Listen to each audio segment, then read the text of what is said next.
This is Silicon Reel, the video podcast dedicated to the people of the London technology startup scene. I am Brian Rose. I also host London Reel, which is a similar three-person format. We've got guests like 4-Hour Workweek Tim Ferriss. We've had 6-time Mr. Olympia Dorian Yates. We've also had Bruce Perry from the BBC series Tribe. Check it out. But today we are talking technology. My co-host today is Colin Pyle, who runs online language schools, gourmet coffee companies, and mustache contests. How's it going? Mustache fundraising. Okay. Well, the mustache is going really well. But it's shockingly well. The fundraising is going horribly. Okay. So you're trying to say something here. I really waited to push it, and I haven't started so much. I wanted to have like a good stash before I started really pushing it. So it's coming.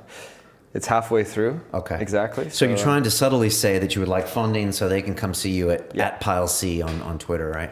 I'll tweet it out through Silicon Reel too. Okay. And we'll put it at the bottom maybe of the YouTube page, so that in the comments maybe, so everyone knows it's there. You got to get paid for doing that to yourself. I know, exactly. There's no excuses. All right. I'm like meeting people too, and the first thing you have to say is, I don't normally look like this. Do you actually say that? I do. Yeah. You should just own it and just be like, yeah, what's up? One girl today was just like, you totally didn't have to say that. Really? She knew? Yeah. No, Okay. She was like, I thought like you're pulling it off, and I was like, oh, really? Really? Never know. Everyone's got their own It take. seems like you have a hot tub at your house. That's all I'm saying. Yeah. I don't know what that People means. think I'm like a police officer. That's just Yeah. All right. We're going to move on from that. Our guest today is Mr. Brian Taylor, who is the CEO and founder of PixelPin, which quite simply provides picture password software. Brian, you work with military intelligence and defense companies before you developed your approach to online authentication, which uses personal pictures to replace passwords, as far as I understand. That's very good. Yep. It's pretty good, yeah? That's right. Welcome to Silicon Reel. Thank you. You've got a crazy story, and I just wondered if you might share it with us, because I watched your video that I think you filmed at Wyra, where you talked about how I think you were working with the London Met surveillance team. You were trying to transfer some military-grade surveillance onto the Homeland Security guys, and you looked at their password security system, and you found it very complicated and yet very simple. Can you hit us up with that story? Yeah, sure. I've got a very long background in military communications and surveillance systems, and I'd managed to get a gig with a company called Thales to move their handheld thermal imaging technology out of the special forces and things like that, and in the intelligence community. And they wanted to move into the Homeland Security market, mainly as a result of 9/11 and 7/7 and all those kind of things. So I was given a blank sheet of paper for a year and told to go out and meet lots of different people, which I did. I met an awful lot of Mr. Smiths that year, and it culminated in a big country house demonstration of lots and lots of technology that you don't normally see in Lincolnshire, of the craziest guy who is like Q off James Bond. But for a very short period of that time, I was doing some work with one of the surveillance teams, and I was horrified to realise that they do pick up their laptops with very sensitive data on it, as you can imagine, to go out into the back of the white vans and go and follow people. They really are in white vans. Absolutely. Okay, I just double check. Plumbing vans. They could have fish and chip on the side, whatever, but they're real. And so essentially, they have a big problem of security because of the sensitivity of the data. But the other thing is that because of that, they have 3 levels of security to go through. Each level is a randomly generated password that is 15 characters long, that changes every month. So essentially, bless them, they do what you and I would do, because we can't remember all of those things. They write them down. So there is no security. And it was literally it was a throwaway comment that got me into the situation that I'm in today. And I said, why don't you use pictures? Because in a high-intensity environment, we remember pictures better than anything else. We kind of all looked at each other and went, haven't done that, haven't seen that. And I thought, no, I haven't either. So from that, I spent 3 months in the London British Library in the intellectual property department.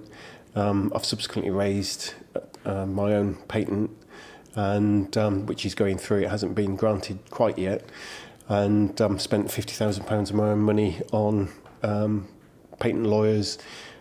I won't call it MVPs, but on de-risking the technology and doing prototypes. Okay, because it's important for you to own this technology so people don't copy what you're doing. Absolutely. So but just quickly back to your story. These guys had Post-it notes with these 15 letter alphanumerics on their laptops. It's not quite as bad as that. But They do, as every policeman has it, they have a logbook.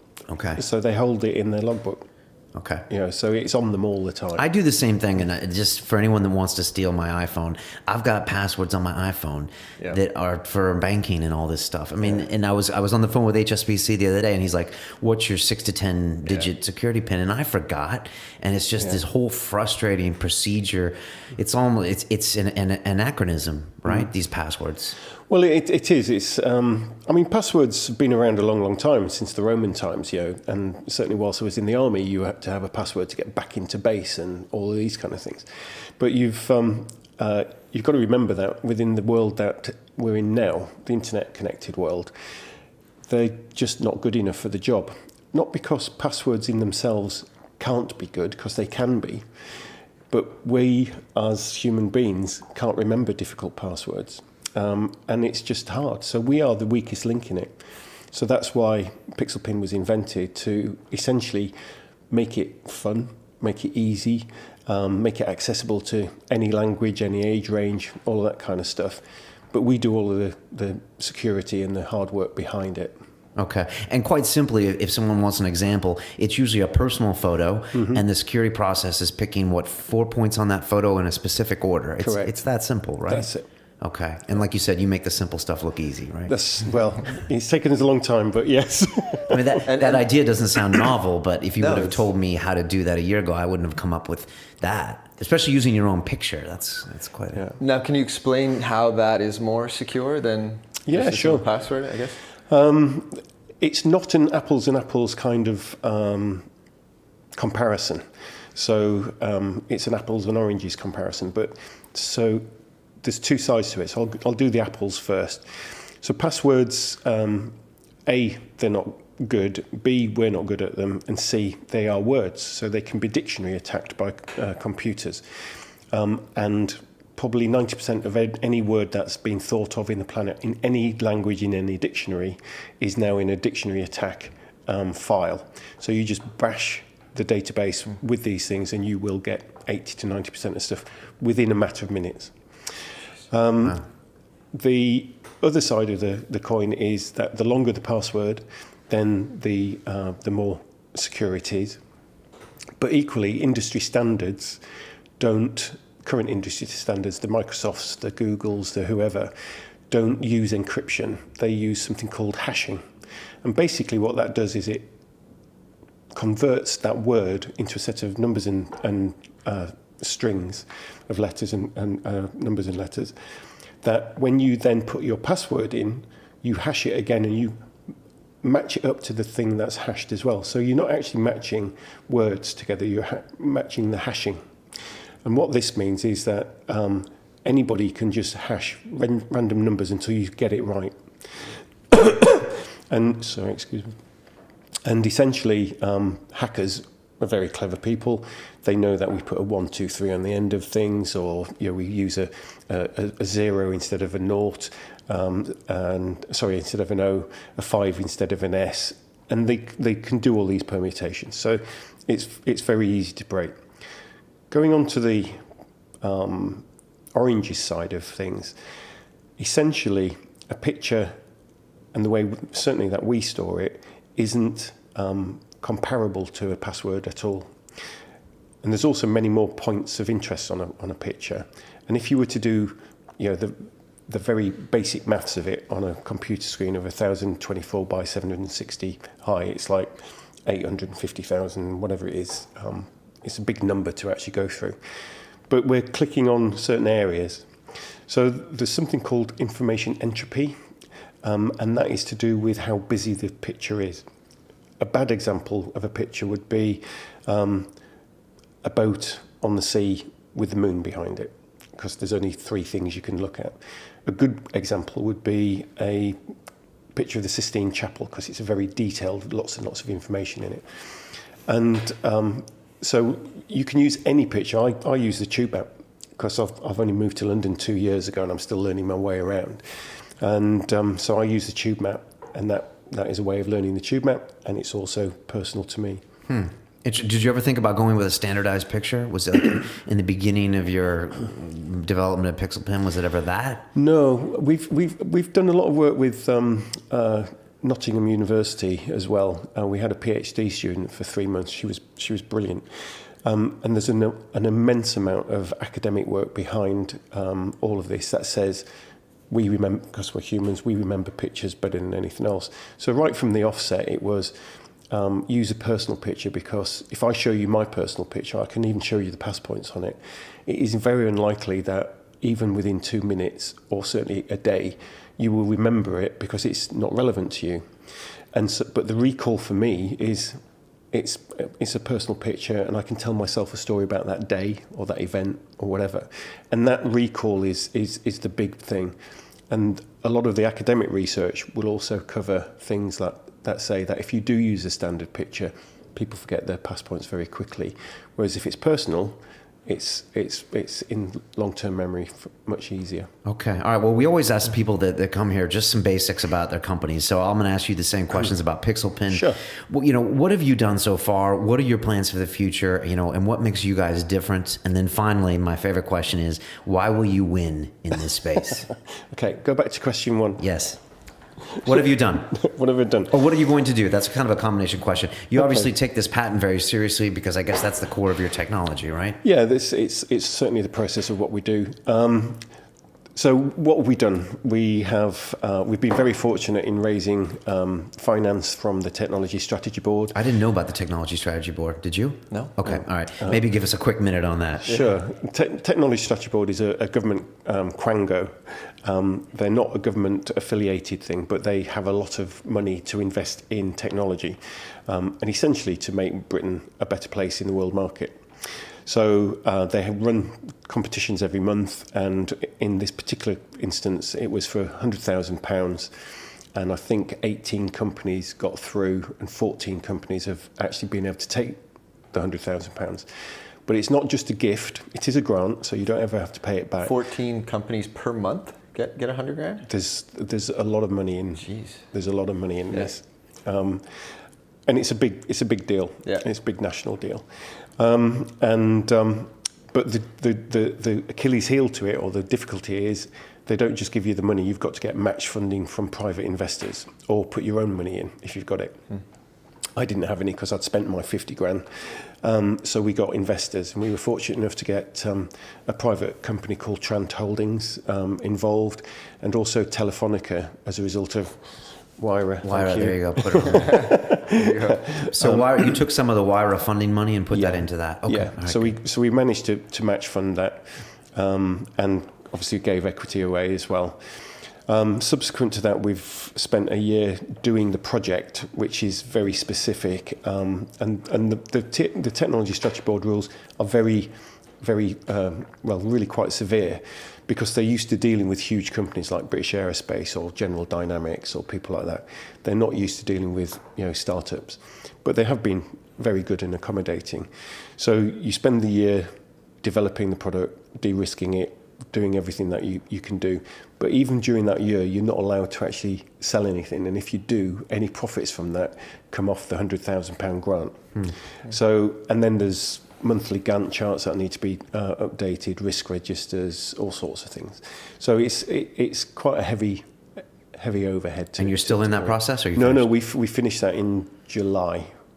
Yeah, July this year. Okay. Yeah. Okay. So that was the past. You put your money in, got the patent. You had this program. What's for the future, and what makes you different? Okay, what's for the future? Future is world domination, of course. Awesome. And Spoken like a true Yank. yeah, absolutely.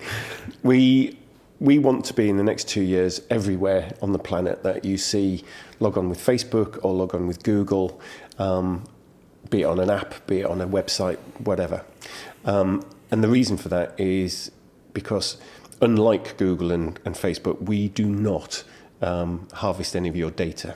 So we give you, for the first time, a private transaction with that website or that company that you're dealing with. So when you've finished that transaction, we don't know where you've been. yes, they've taken some information from you because you've wanted to purchase something. You then go to another website. That second website doesn't know you've been speaking to website A. So privacy is really, really important, and that I've been on some kind of government quangos myself over the last 4 years to do with privacy, and there's legislation coming through the government. As I'm sure you're aware, with all of the hoo-ha with the NSA and GCHQ this year, it's the best advertising we've ever had. Thank you. So, you know, privacy is really, really important. Was that always part of your business plan from day one? Always. Okay. So how does PixelPin get involved in sort of hiding where you've been before and after? Because we simply don't look after that information. Right. So PixelPin is a consumer product, or do you sell it to a Facebook or something? it's a business-to-business product. Okay. So the aim is that website owners can log into PixelPin and just set up an account. Right. So we're essentially a global single sign-on solution that uses pictures. Yeah. So as time progresses, there will be PixelPin logos all over the world, and wherever you see that, if you have a PixelPin account, then you can use that to log in. Right. Good. All right, and finally, why will you win in this space? Why you guys? Why this small company? Why are a startup in the UK? Why? Because this is serious business. Yeah, it is serious business. I think the why comes from the people who are involved in the business, and the history of the people involved in the business. We all come from essentially large organisations who, quite frankly, haven't got the bandwidth to do the job.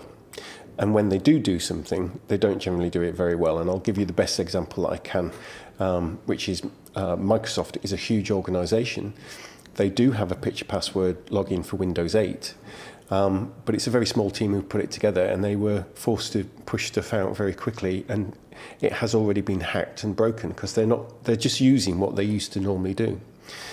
We've taken a very different view, taking military-grade encryption algorithms, and everything we do, we encrypt. So every single piece of information, we don't do any of the normal industry standard stuff. The other thing is, this is all we do. So you've probably worked in large organisations. You've gone, hey, I've got a really good idea. You know, can I do it? And they say, no, get on with your day job. You know, they've got different priorities. So this is our one area of expertise, which we can grow in terms of a roadmap, going into things like identity management and all sorts of things. There's a whole world of stuff out there. We've just got to get this bit going first. Okay, fair enough. All right, well, this is where we get real during the show, and we hit you with some devil's advocate questions. I hope you've got one. Got one. But you got one, right? Let's talk something quickly, like the new iPhone. The new iPhone has the thumbprint biometric to get you in. Yeah. So are you at all worried that biometrics are going to completely pass your PixelPin solution by? And if so, why or why not? Not at all. A couple of years ago, my business partner, Jeff, was part of the UK passport and identity group, and I don't know if you know, but in the UK nobody's ever had a requirement to carry IDs, and we will never do that as a nation. And one of the reasons he discovered was there are over 1 million fingerprints on the police databases of unsolved crimes. So there's 1 million people who are not going to ask for an ID card. But also being accountable in that way is just abhorrent in the UK. The other thing is with biometrics, they are becoming very good. They are becoming robust, but it's still not a kind of technology that you can roll out easily. It also incorporates and costs money because you have to have physical hardware to either look at your retina, your thumbprint, whatever it is.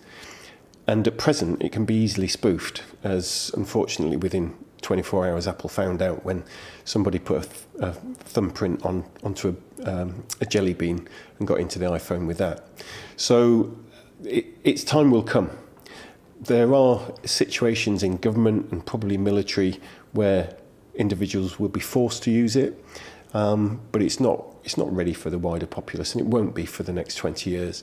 I'll even give another example of the Irish scanning systems that were put in for fast tracking Yeah, I saw those. the In the Heathrow airports, yeah, Heathrow, yeah. They got taken out this year. Really? Okay. Yeah. Because you were allowed to voluntarily give your eye info to get through faster, Yeah. and no one wanted to do it. Is that? Well, no, it wasn't. No one wanted to do it. It was there were too many false negatives. Okay. So kind of anybody who was going up to it, it was letting them through, or just not letting the right people through. Okay, so the tech wasn't there. They have that in Canada and the US. The iris scanning, yeah. Yeah, Do people use it for frequent flyers? Yeah, between Canada and the US. Yeah, Okay. it still exists. Okay, think Colin, so. what do you got? What do you got for us? Well, you always go first on these, and he took mine. Did I take a question? Yeah? I've got another one. No, I've got. Yeah. Okay, all right. There's lots of depth. No, I'm Of just course joking. there are. I guess I don't really understand the technology behind sort of the picture and just pixing. How do you patent that? Is it the technology behind the encryption, or because for me it seems very difficult to sort of just control that Yeah, no, idea, that's not an unreasonable question. Right. In the UK, you can't patent software. In America, you can patent software, and but what you can patent is process. So anything that is repeatable, you can patent that process. The patent for using a picture as a password, unfortunately, has lapsed. So that's part of the investigation that I did. And whoever had that didn't have the $4,000 a year it is, or whatever it was, to keep it going. But it's out there in the public domain. So it's available to anybody to do. Microsoft have implemented it. Microsoft have their own patent that essentially they're not particularly following, because even though they've got a picture, they're not actually following their own patent. And I can give you the details of that. Samsung have their patent very specifically is the 9 dots on their Samsung phones and things like that. But what the patent is very much about the process behind what we do. So as I mentioned earlier, almost anybody could come up and implement something like this. But because of our specialist knowledge and expertise and where we've come from over the last 20, 30 years, we're doing it to the highest standard. So we hope ultimately to be the Rolls Royce of this kind of thing, because there are a couple of minis out there and they're not very good.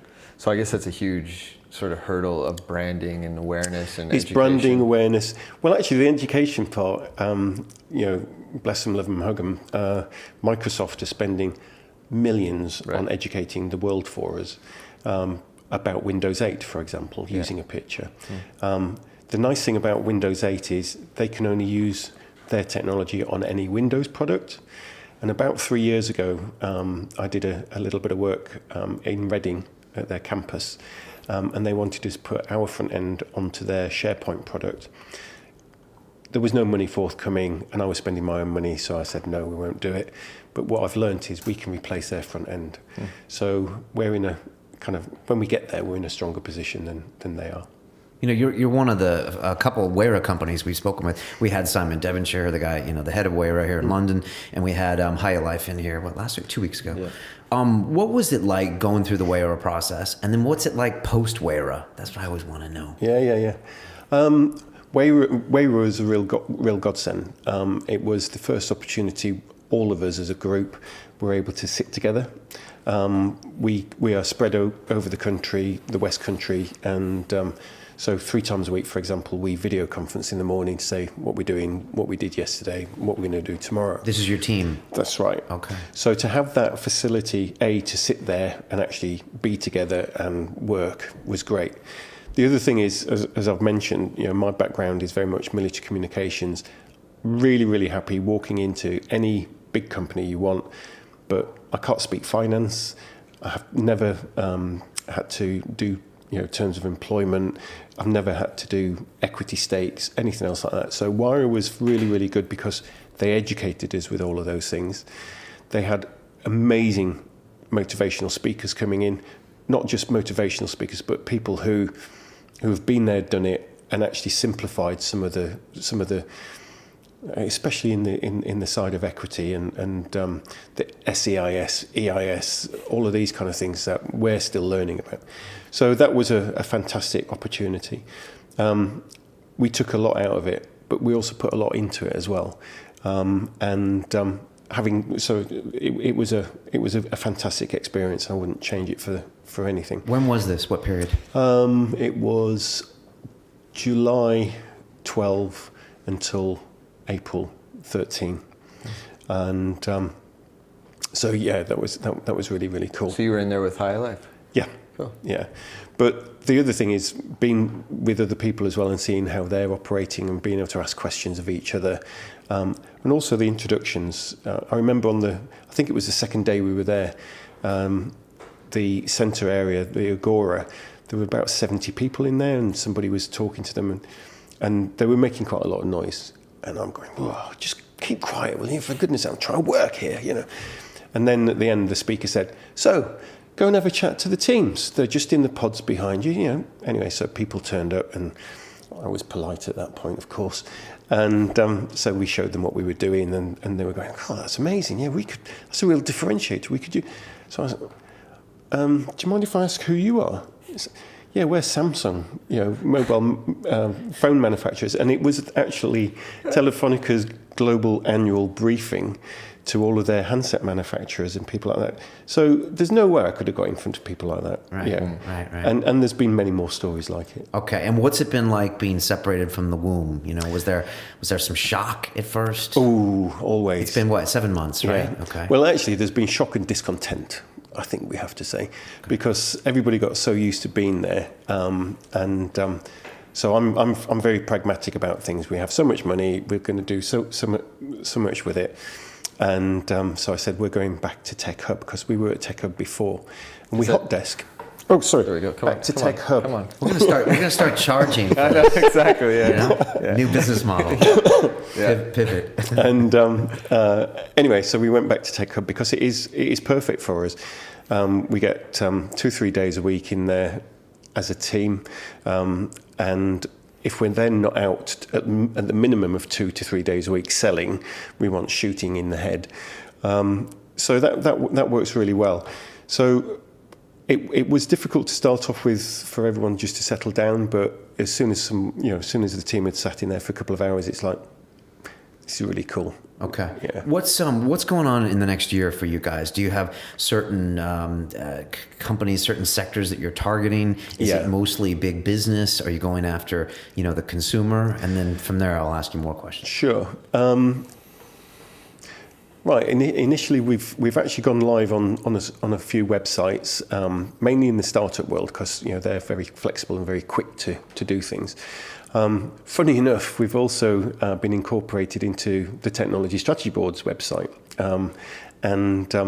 But what's really interesting there, they managed to incorporate it in two hours.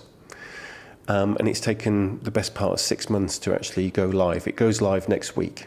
So dealing with big companies and small companies is very different. But we have... So what you mean by go live, I can actually go and create an account on PixelPin as of next week? Or as of today? Sorry, PixelPin itself, you can set an account up today, and it's been live under beta since July. Okay. But when you go to the Technology Strategy Board site, you'll be able to log in and do transactions on that. We're on a couple of other websites as well. But what we've done is we've concentrated on two aspects: the self-service side, and people have just come along to the website and signed up and plugged in and they're away working, which is fantastic, which is exactly what we want. But the other side is the big business side, so we do need to address that, and we're splitting in between fintech, e-commerce, and essentially betting. And we've gone into those three areas specifically for very, very sensible business reasons. So the fintech area, we're really fortunate enough to be dealing with and doing a proof of concept with a big high street bank at the moment. We're talking to a few other banks as well. So there's more to address there in the coming weeks and months. On the e-commerce side, we're doing user trials and have been for the best part of a year now, going into a proof of concept and a live trial with them in the next couple of weeks. So all of these proofs of concept trials are essentially paid for trials as well. So when we go to our VCs and people that we want to raise money from, they say, yes, it's a great idea, but we want to see real business being done. So that's starting to happen now. And the final one, the betting, is because it's it's on your mobile phone as well. It's on laptops, it's on tablets, or it's whatever it is. You might be down the pub and you want a cheeky bet on your favourite team. You might have had a few beers, so being able to log in and not have to remember a password and use a picture is a lot easier.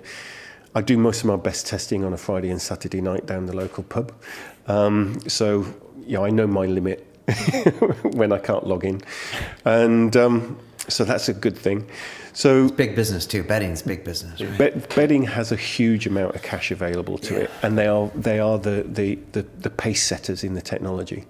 So that's why we're down those three particular routes. Fantastic. And has Telefonica? It seems like a perfect relationship potentially. Have they? Yeah, Telefonica we're doing work with, but unfortunately Telefonica are like the other big companies. They're huge, and so we are engaging at various levels on their front end, for the O2 website, internally for Wire Global. We're talking to their guys down in Madrid, and there are other meetings coming up as well. So it is happening, but I don't think Telefonica know that Wire is their internal businesses as well. But it's a strange situation, but that's changing quite dramatically. I've got to ask you a question, Brian, and you have a unique perspective in this way, unlike any other guest we've ever had. You're no spring chicken, are you? That's a fact. As you said in your Wire thing, you're wise. So you must have been older than anyone else in the wire space. I think myself and my business partner, Jeff, we beat everybody in, just adding our ages together was the average age of the other 16 teams. We're not spring chickens. And what do you see? Because I'm not either, and I must say, when I look at this whole industry for the last 20 weeks, there's so much energy going on, and you go on to these, Three Beards events, and everyone's talking about these great ideas. I used to say people are excited about their jobs, which is an amazing thing. What do you see that other people don't when you're watching this younger generation? And what do you think you add, not being part of that generation? Well, actually, it's funny because you kind of see yourself as part of that generation, which is dangerous in its own right, because my body can't take it anymore. But I drink about every night. Absolutely, But it's it's really good. It's fantastic to see so many very, very clever people excited about what they do. I've been really fortunate. I've had 3 different careers in my life so far. 10 years in the military, 20 years in military aerospace companies, and now this. And this is the best job I've ever had. There's no doubt about it. I wouldn't want to be anywhere else. But the energy, it's infectious. And it does keep you going. What are the I always ask this question to people on the show. If you had to get out of security, for the next few years and sign a non-compete agreement and go into some other tech sector in London, what would you go do? I mean, you've seen a slew of companies at Wire. You just mentioned things like fintech, which are huge in this city. Like, if you had to walk away from PixelPin, what would you go do? You wouldn't go back to the military, I guess. Why not? It's always going to be there. Actually, I do know what my next startup's going to be. And I'm very happy to share it because I'm sure somebody will do it before I get the opportunity to do it. And that is to have virtual windows. The flat that I live in looks onto a brick wall. I've got daylight coming in, but I want to incorporate a flat LCD screen, high definition imagery from around the world of beautiful places. And guess what? Somebody's going to have to go and film it. So that's me, and then be able to stream it there, but connect it up to like the Microsoft Connect. So as you walk towards it, things, the perspective changes. So that's so if anybody out there wants to do that, go for it, because I want one. To afford those windows, you wouldn't have a brick wall, maybe looking out into the window. Right? So it's kind of a catch-22. If you can afford the technology, you can afford the better flat. It's only a TV screen. Yeah, no, Prices are always coming down anyways. That's right? interesting. Yeah. So 5 years from now, where do you guys want to be? Do you want to be on every security system? Yeah, absolutely, possible? absolutely. Are we going to go to ATM machines and be pressing PixelPins? There is that possibility. We've even spoken to BMW about starting their high-end cars because they do have touchscreens in there. That's a cool idea. So it could be anything, anything that you've got to log into and has a touchscreen. And talk to us about this whole, Edward Snowden. I mean, is he your angel investor in a weird way? Has this really helped you? A lot of this, extra security concern, or not? You asked him to hack it? Yeah. This is actually a double-edged sword. My whole career has been security based. The Official Secrets Act, this, that, and the other, and so being in the kind of commercial world that I'm in now, I've also had to learn to speak to people because the best way to keep a secret is just not to tell anybody. So now having to go out and promote your own business, it's an unusual thing for somebody of my background to have to do. So the double-edged sword part is Edward Snowden, in my view, has done the wrong thing for the right reasons, and which is fine. GCHQ and the NSA, bless them, they got caught doing what they should have been doing in the first place because that's their job. Has it been good for us? Absolutely, because it's brought security into the public awareness. And it's a big and very, very important topic.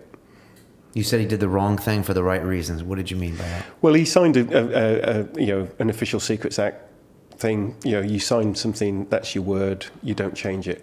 I'm just coming to the end of certain things that I've worked in that have a 20-year life on them, and I've not been able to talk about them, and I never have. And is that your view? Is your view pretty much the same across the intelligence community, would you say? I don't understand the question. Like your former peers, do they kind of agree with you as far as once you do sign up, then you kind of, it is an oath? Absolutely. Okay. Yeah, So, it's kind of old school, I know, but you've got to have some integrity. and on that same line, were you ever hesitant to talk about your tech in such an open way because you're worried about your idea getting grabbed? Yeah, but the other part is you've got to talk about your idea to get it out there, and whether it's grabbed or not, if it is grabbed, then we'll just have another competitor. It won't stop us doing what we're doing.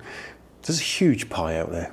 Okay. Huge pie. Do you think NDAs are an anachronism? They are, but they're a sign of trust and commitment. Have you ever used them? Yeah, absolutely. Okay.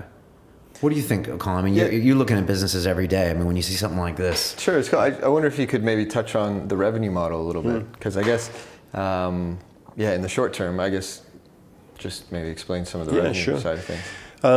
As we say, business to business sales. So the web company will use our services. We charge on a per user per month basis. Right. So, and we don't mind if the end user uses the system once a month or 1,000 times a month. We just charge for that one-off user. So that kind of caps things for the business as well. Right. But are they paying now for sort of the security that's provided? So they don't. Maybe like HSBC, I have the token and my password. Yeah. Is someone getting revenue in the background? Yeah, off of absolutely. That? Okay. Yeah, because the people who are making those devices, Tokens. the hardware devices, I think they're about $15 to $20 a time. Okay. So someone's making a lot of money out of that. $15 to $20 per piece each of time kit. per piece of kit. I was like, No. RSA tokens, the things that change every minute. Okay. They're about $15 a pop, right. I believe, and but they're all hardware based. So there is an industry making money out of that. Ours is a pure software sale, so there's no additional hardware costs, right. no additional integration costs. So the revenue model is very much a per usage. What we're also noticing going into the three markets that we were talking about earlier is that people want to have an annual license fee, may want to own the software on their own servers, and that's fine because I did a few years in heading up professional services for an Intel company, and we can do all of that. But ultimately, it needs to be a balance of both. So we need revenue coming in from large companies, and then we need multiple revenues coming in from small companies, and it will grow through that way. Would you do you need to relocate to the U.S. at some point? Is that a market you need to be in? Boots on the ground, as we would say. I've had the pleasure of working in San Francisco and Silicon Valley myself with this company called Wind River, which is now an Intel company. I'm not sure it's necessary. Having somebody there, I think, is going to be necessary, and we do fortunately have people in the wings who are saying, "Hey, I'm here. I can make a local call. I can get on a local aircraft, and we can do business that way." If we as an internet business and a digital business can't do deals without having to get on an airplane, then I think we need to be shot. You think so? Yeah, absolutely. Really? Yeah, it is always important to have that first personal contact. Yeah. But after that, I've done sales in the past with Wind River, and I've not met my customers after the first time, and I've made good money. Right, but you did meet him that once. Oh yeah, Okay. yeah. That's why we need somebody on the ground in those countries. Interesting. Quick question: you're kind of one of the success stories from crowdfunding. Yeah. So maybe and did you raise on Seedrs? We raised on Seedrs or Crowdcube? We actually raised on both. Okay. Yeah, we raised on Crowdcube at the same time as we got the investment from Telefonica. Okay. For convoluted kind of legal reasons, we were told that, or advised that we couldn't take the money because of the business model that Crowdcube were using.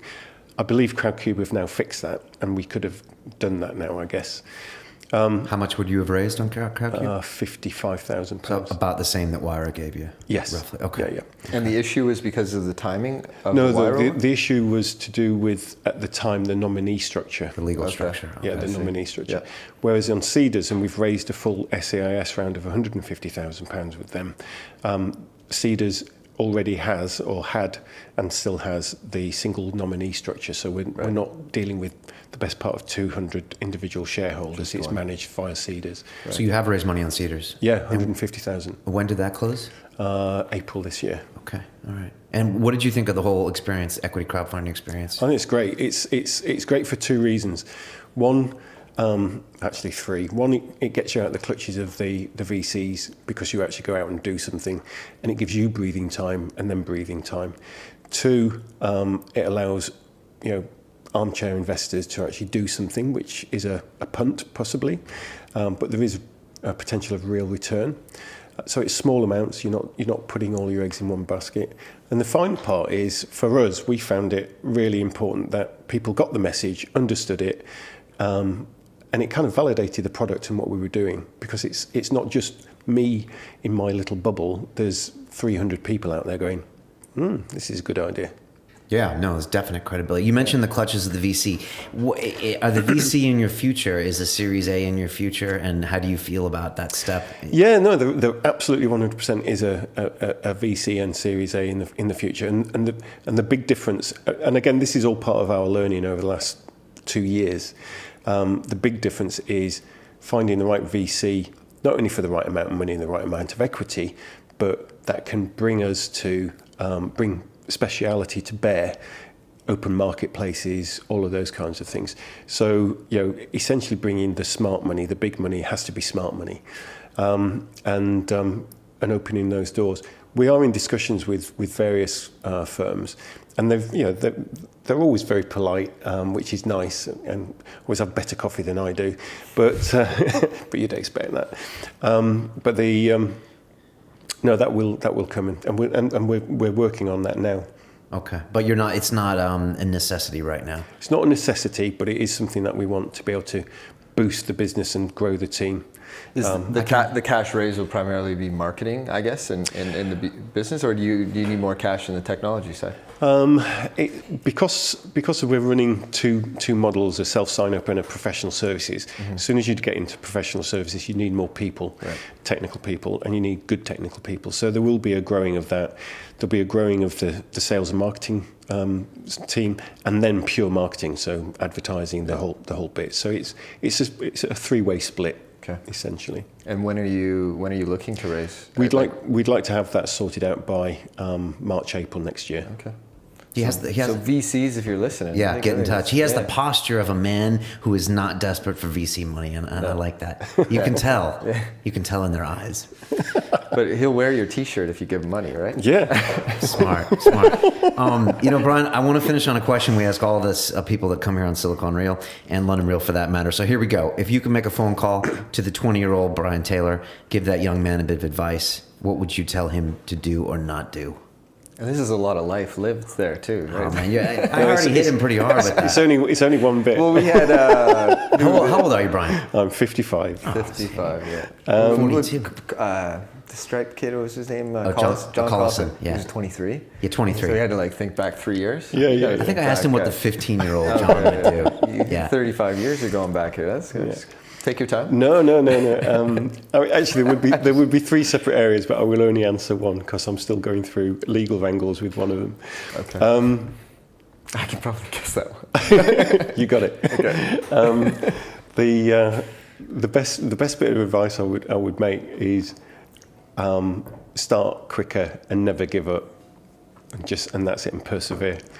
I've done startups, but for various reasons in the past, I've always gone, oh, no, that's too hard. And it is about perseverance. Okay, and that's what you've noticed with PixelPin. Just keep going. Absolutely. Okay, on that same note, what's the best advice you've ever received? Actually, the best advice that I've received was at Wyra. And it wasn't a guest speaker, it was actually Simon Devonshire. And he gave an anecdotal thing of being in a race, and he used to be an athlete. And he said, as soon as you look back at the competition, you lose. So just keep going. You know there's competition behind you, but just keep going. And I really like that. That's like spoken like a sprinter. Usain Bolt says that as well. Does he? Any of the 100-yard dash Sure. guys, 100-meter, they always say never look to the side. Yeah. Never. Like you said, you know they're there, Yeah. but you've got one thing to do. Right. Yeah. And if you look at the pros, that's all they do. Yeah. But it's such a good point, but it's always a question when you talk to money people, right? They're always like, oh, what if you do if this person, if Facebook or Google comes into your industry, what's your, and you just kind of say, it's possible. It's always possible, right? Good. But Bring it on. Yeah, but just focus. Yeah, last bit of advice, and you do have a unique perspective here, but to the 20-year-old that's listening who wants to get into the tech startup industry, I mean, they're hearing all this news about it, they see all these successes. What advice do you give to them? I have an engineering background, and so I did an apprenticeship. I worked on high voltage radio systems, chopper scatter systems, telephone systems, stuff like that. As a 16 to 20-year-old, either get an apprenticeship, start looking up free education on programming. The last time that I programmed, I was programming in hexadecimal on a Z80 chip. I don't understand all of the concepts that people are talking about right now. But the advice is just get stuck into it. If you want to play about in that area and love it, you'll make a living, a good living. So get a bit of a technical background. Yeah. Is that what you're saying? Yeah. If you could give advice to the 50-year-old listening to this, wanting to maybe take that idea that they've had and make it a reality. Good question. That's what you did, right? Yeah, What do you do it. I mean, what you got to lose? Well, a lot, I guess. Well, For no. a lot of people think, 50, maybe you got a mortgage, some kids, some school costs. How do you make that jump? I think that's so hard for people to get over in their mind. And I think that's the difference between people who do a day job and the people who will actually take that risk. Right. And I've It's in you or it's generally not, been kind of. a risk taker. Okay. Yeah. It's just a mentality shift, Right, yeah. isn't it? All you Yeah. have to do is believe that it's worth the sacrifice to do that. And in addition to that, maybe it's because of my background and 10 years in the army. It's like you don't give up. You just get on with it and do it. It's good stuff. Colin, what did I miss? What did I miss? Did we hit everything? I think it's good. I think it's great advice, great story. I love the technology. Yeah, I love this technology. I see it being scalable. I like your guys, take on the market, and then, like you said, more competition. The better. There's plenty of pie out there. Absolutely. Right? Is an exit something you're looking for, or was that something you wouldn't want because you actually want to have it open to everyone? No, an exit is absolutely part of the business plan. Okay. So in the next 3 to 5 years, we want to because we're not spring chickens, and I want to go back flying again. You want to take those pictures for your Yeah, for your absolutely. window. Flying. Where are you flying? What were you flying? I'm a private pilot, and I've been flying since I was about 13, gliders and things like that. Okay. But for the last 4 years, I haven't been able to afford it because I spent all my money on this. Okay. So the exit is to get back in the air. Yeah. Although it seems like this guy isn't going to be out of the business for a while. It seems like you got some startups in your mind. Yeah. You don't seem like the beach type No. for the rest of your life. Awesome. Brian, thanks so much for being here. Really cool idea. We haven't really had someone on that talked about TSB. Yeah. We haven't really had a technology that's so scalable like this. You know, it's incredible, yeah. And it has like a lot of B2B, purposes. So thanks so much for being here. Pleasure. Silicon Reel News, things going on? Donate to Movember. For Movember. Yeah, we got our new Silicon Reel website rolling out. Should be live next week. It's going to have all the episodes up there. You can easy to find everyone, more contact info, everything. Yeah, and once we launch the new website, we're looking for ideas and blog, and it would be cool to try to create a one-stop sort of area where people can find out stuff. We're looking for guest blogs, especially from former guests on the show, and there'll be a lot more going on there. So check that out. We're on Twitter at Silicon Reel. If you're listening to us on iTunes, come check us out on YouTube. You can see all of our unspring chicken-like faces, except for you, on YouTube channel Silicon Reel. And that's it. It's episode 21. 21. It's pretty awesome, right? Not bad. Over 5 months. Yeah. In our third season right now. Third season. And there we go. As we say, it's about the people. And thanks, Brian, for being here. Appreciate it. Thank you. All right, guys, take care. Cheers now. You need at least 10 investments. Okay. Right? Because otherwise the risks involved is just not sustainable. So firstly, before that, you have to have this money has to be losable, right? It can't be money, it can't be money that your quality of life depends on. Right, because then your emotions are going to be totally skewed in terms of your involvement with these companies. Trader from the city. Yeah, exactly. Exactly what a city trader.